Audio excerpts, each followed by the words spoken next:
तेलंगाना विधानसभा opinion poll, किसकी बनेगी सरकार? 2018 चुनाव में टीआरएस पार्टी की शानदार जीत को चंद्रशेखर राव 2023 चुनाव में एक बार फिर से बरकरार रख पाएंगे? यहाँ तेलंगाना की जनता इस बार कांग्रेस बीजेपी जैसी पार्टियों को मौका देगी। तेलंगाना की राजनीति में चुनावी हलचलें तेज होने लगी है, चुनाव नजदीक है। ऐसे में चंद्रशेखर की बीआरएस पार्टी चुनावी मैदान में उतर चुकी है। वही विपक्ष पार्टियां सत्ता समीकरण का उलटफेर करने में लगी है। क्या रहेगा आगामी चुनाव परिणाम, किसकी बनेगी सरकार, तमाम जानकारी देने वाले हैं। नमस्कार, आप देख रहे हैं U60 न्यूज। चैनल पर पहली बार विजिट कर रहे हो तो चैनल को सब्सक्राइब कर बेल आइकन दबाना ना भूलें।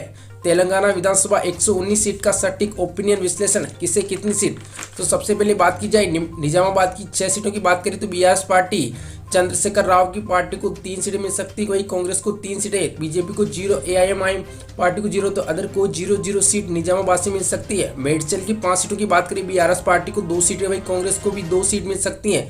तो भारतीय जनता पार्टी को मेडचल से 1 सीट मिल सकती है। तो एमआईएम असुद्दीन ओवैसी को 0 सीट तो अदर को 0 सीट मिल सकती है। नलगोंडा की 6 सीटों की बात करें बीआरएस पार्टी को 4 सीट, वही कांग्रेस पार्टी को 1 सीट मिल सकती है। बीजेपी पार्टी को 0 अदर को 0 सीट मिल सकती है। 17 सीट का ओपिनियन पोल, 9 सीटें बीआरएस पार्टी को मिल सकती है, वही कांग्रेस पार्टी को 6 सीट मिल सकती है। बीजेपी पार्टी को 1 तो एआईएम पार्टी को 0 अदर को 1 सीट मिल सकती है। आदिलाबाद की 2 सीटों की बात करें, 2 में से बीआरएस पार्टी को 1 सीट मिल सकती है, कांग्रेस पार्टी को 1 व बीजेपी पार्टी को 0 अदर को 0 सीट मिल सकती है। भद्रावती जिले की 5 सीटों की बात की जाए, बीआरएस पार्टी को यहाँ से 3 सीटें मिल सकती है, कांग्रेस पार्टी को 1 व बीजेपी पार्टी को 1 सीट मिल सकती है। एआईएम पार्टी को 0 अदर को 0 सीट। जगित्याल की 3 सीटों की बात करें तो बीजेपी पार्टी को 0 सीट, वही बीआरएस पार्टी चंद्रशेखर राव के खाते में 2 सीटें जा सकती है, वही कांग्रेस पार्टी को 1 सीट पर जीत दर्ज हो सकती है। तो एआईएम पार्टी को 0 अदर को 0 सीट मिल सकती है। 119 सीट में से 27 सीट का ओपिनियन पोल आपकी स्क्रीन पर दिखाया जा रहा है। 15 सीटें बीआरएस पार्टी को मिल सकती है, वही कांग्रेस पार्टी को 9 सीटें मिल सकती है, बीजेपी पार्टी को 2 सीटें पर जीत दर्ज हो सकती है। तो वही असुद्दीन ओवैसी को 0 सीट अभी तक मिलती नजर आई, तो अदर पार्टी को 1 सीट मिल सकती है। जनगांव की बात की जाए तो 3 सीटें हैं, यहाँ से बीआरएस पार्टी को 1 सीट मिल सकती है, वही कांग्रेस पार्टी को 1 तो बीजेपी पार्टी को 1 सीट मिल सकती है।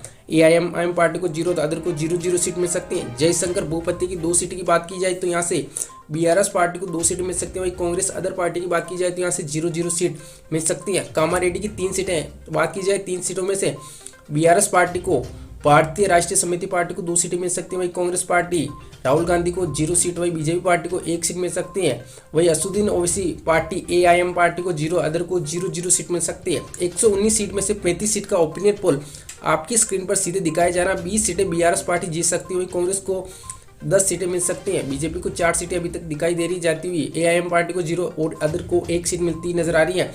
बात करें 2018 चुनाव की तो टीआरएस पार्टी यानी बीआरएस पार्टी हाल ही में नाम बदल दिया गया है टीआरएस पार्टी का, तो 88 सीटें 2018 चुनाव में मिली थी, वही कांग्रेस पार्टी 19 सीटें तो बीजेपी को 1 सीट पर जीत मिली थी। तो एआईएम पार्टी असुद्दीन ओवैसी को 7 सीटें 2018 चुनाव में मिली थी, अदर पार्टी को 2 सीटें मिली थी। 2018 चुनाव में टीआरएस पार्टी ने शानदार जीत से सरकार बनाई थी। क्या 2023 चुनाव में फिर से तेलंगाना सरकार बीआरएस पार्टी बना पाएगी? कमेंट बॉक्स में अपनी राय जरूर बताएगा। खम्मम की 5 सीटों की बात की जाए, 3 सीटें बीआरएस पार्टी को मिल सकती है, कांग्रेस पार्टी को 1 सीट तो बीजेपी पार्टी को 1 सीट, एआईएम पार्टी को 0 अदर को 0 सीट। करीमनगर की 4 सीटों की बात करें, बीआरएस पार्टी को 2 सीटें मिल सकती है, वही कांग्रेस को 0 सीट तो बीजेपी पार्टी को 1 सीट करीमनगर से मिल सकती है। वही एआईएमआईएम पार्टी को यहाँ से 1 सीट से खाता खुल सकता है, अदर पार्टी को 0 सीट मिल सकती है। हैदराबाद की 15 सीटों की बात की जाए, बीआरएस पार्टी को 6 सीटें मिल सकती है, वही कांग्रेस पार्टी को 2 सीट हैदराबाद से मिल सकती है, बीजेपी पार्टी को 2 सीटें तो वही एमआईएम पार्टी को 4 सीट तो अदर को 1 सीट मिल सकती है। 59 सीट का ओपिनियन पोल आपकी स्क्रीन पर दिखाया जा रहा है। 31 सीटें बीआरएस पार्टी को मिल सकती है, वही कांग्रेस पार्टी को 13 सीट तो 8 सीटें बीजेपी पार्टी को मिल सकती है, 5 सीटें एमआईएम पार्टी को मिल सकती है, 2 सीटें अदर पार्टी को मिल सकती है। मेदक जिले की 2 सीटों की बात करें, यहाँ से 2 सीटों में से बीआरएस को 0, कांग्रेस को भी 0, बीजेपी और एमआईएम पार्टी को 1 सीट मिल सकती है, अदर को 0 सीट मिल सकती है। कोमरम भीम की 2 सीटें, यहाँ से बीजेपी को 0, कांग्रेस को 1, बीआरएस चंद्रशेखर राव के खाते में 1 सीट जा सकती है। तो वही एएम असुद्दीन ओवैसी खाते में 0 तो अदर को 0 सीट मिल सकती हैं। जोगुलांबा गढ़वाल की 2 सीटें, यहाँ से बीआरएस पार्टी को 2 सीट मिल सकती है, वही कांग्रेस बीजेपी और अदर पार्टी को 0 सीट मिल सकती है। 65 सीट का ओपिनियन पोल आपकी स्क्रीन पर दिखाया जा रहा है। 34 सीट बीआरएस पार्टी को मिल सकती है, वही कांग्रेस को 14 सीट पर जीत दर्ज हो सकती है। 9 सीटें बीजेपी पार्टी को मिल सकती हैं, वही एमआईएम पार्टी को 6 सीट तो अदर पार्टी को 0 सीट 2 सीटों के साथ जीत दर्ज हो सकती है। मंचेरियल की 3 सीटों की बात करें तो बीजेपी को यहाँ से 0 सीट मिलती है नजर आ रही है, तो बीआरएस को 2 सीट मिल सकती है। कांग्रेस की बात की जाए तो कांग्रेस को मंचले से 1 सीट पर जीत दर्ज हो सकती है, वही अदर पार्टी को 0-0 सीट मिल सकती है। महबूबाबाद की 2 सीटों की बात करें, 2 में से बीआरएस पार्टी को 2 की 2 सीट जा सकती है, वही कांग्रेस और बीजेपी और एमआईएम पार्टी को 0, अदर को भी 0-0 सीट मिल सकती है। महबूबनगर की 5 सीटों की बात की जाए, 3 सीटें बीआरएस पार्टी जीत दर्ज कर सकती है, वही कांग्रेस को 1 सीट पर जीत दर्ज मिल सकती है। बीजेपी को भी यहाँ से 1 सीट मिल सकती है, तो एमआईएम पार्टी को 0, अदर को 0-0 सीट मिल सकती है। 119 सीट में से 75 सीट का ओपिनियन पोल, 41 सीटें बीआरएस पार्टी को मिल सकती हैं, कांग्रेस पार्टी को 16 सीट पर जीत दर्ज हो सकती है। बीजेपी की बात की जाए तो बीजेपी को 10 सीटें अभी तक मिलती नजर आ रही है, एमआईएम पार्टी को अभी तक 6 सीटें मिलती नजर आ रही है, तो अदर पार्टी को 2 सीटें मिल सकती हैं। संगारेड्डी की बात की जाए, संगारेड्डी की 5 सीटों की बात की जाए, 5 में से बीआरएस पार्टी को 4 सीटें मिल सकती है, वही कांग्रेस पार्टी को 1 सीट मिल सकती है, बीजेपी को 0, यहाँ से तो एमआईएम पार्टी को 0, अदर को 0-0 सीट मिल सकती है। सिद्दीपेट की 4 सीटों की बात की जाए, बीआरएस पार्टी को 3 सीटें मिल सकती हैं, वही कांग्रेस पार्टी की बात की जाए 0, बीजेपी को 0, अदर को 0-0 सीट मिल सकती है। बीजेपी को सिद्दीपेट से 1 सीट मिलती नजर आ रही है। सूर्यापेट की 4 सीटों की बात की जाए, यहाँ से बीजेपी को 0, तो बीआरएस को 2 सीट, तो कांग्रेस को भी 2 सीट मिल सकती है। 88 सीट का ओपिनियन पोल आपकी स्क्रीन पर दिखाई जा रहा है। बीआरएस पार्टी को 50 सीट, तो वही 19 सीटों पर कांग्रेस जीत दर्ज कर सकती है, बीजेपी को 11 सीट, तो एएम पार्टी को 6 सीटें मिल सकती हैं, अदर को 2 सीट मिल सकती हैं। ले चले आपको सीधे नागार कोंडल की 3 सीटों की बात करें, यहाँ से बीआरएस पार्टी को 2 सीटें मिल सकती है, कांग्रेस को 1 सीट मिल सकती है, बीजेपी को 0, एआईएम पार्टी को 0, अदर को 0-0 सीट मिल सकती है। निर्मल जिले की 3 सीटें, यहाँ से बीआरएस पार्टी चंद्रशेखर राव के खाते में ओनली फॉर 3 सीट जा सकती है, बीजेपी कांग्रेस और एमआईएम पार्टी को 0, तो अदर को भी 0-0 सीट मिल सकती है।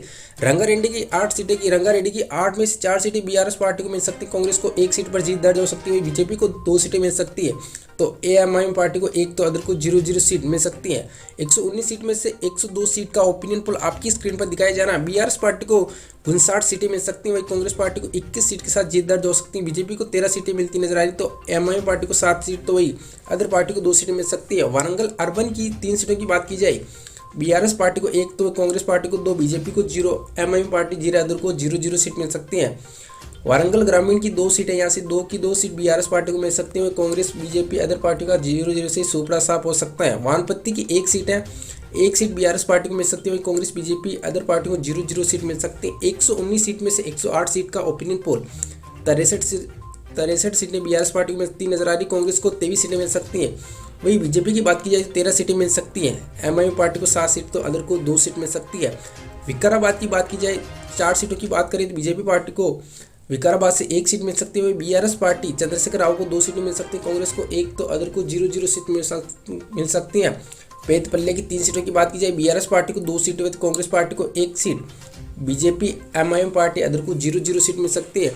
राजनाथ सिरसिल्ला की 2 सीटें, यहाँ से बीआरएस पार्टी को 2 सीट मिल सकती है, कांग्रेस बीजेपी को हार का सामना करना पड़ सकता है।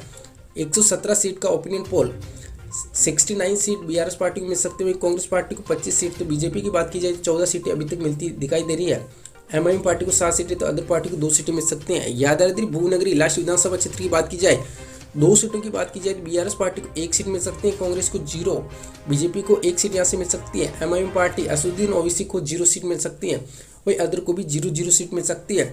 तेलंगाना विधानसभा ओपिनियन पोल की 119 सीट का संपूर्ण ओपिनियन पोल आपकी स्क्रीन पर दिखाया जा रहा है। बीआरएस पार्टी यानी चंद्रशेखर राव के खाते में 70 सीटें जा सकती हैं, तो कांग्रेस को 25 सीट पर जीत दर्ज हो सकती है, बीजेपी को 15 सीट, तो एआईएम पार्टी को 7 सीटें, तो वही अदर पार्टी को 2 सीटें मिल सकती हैं।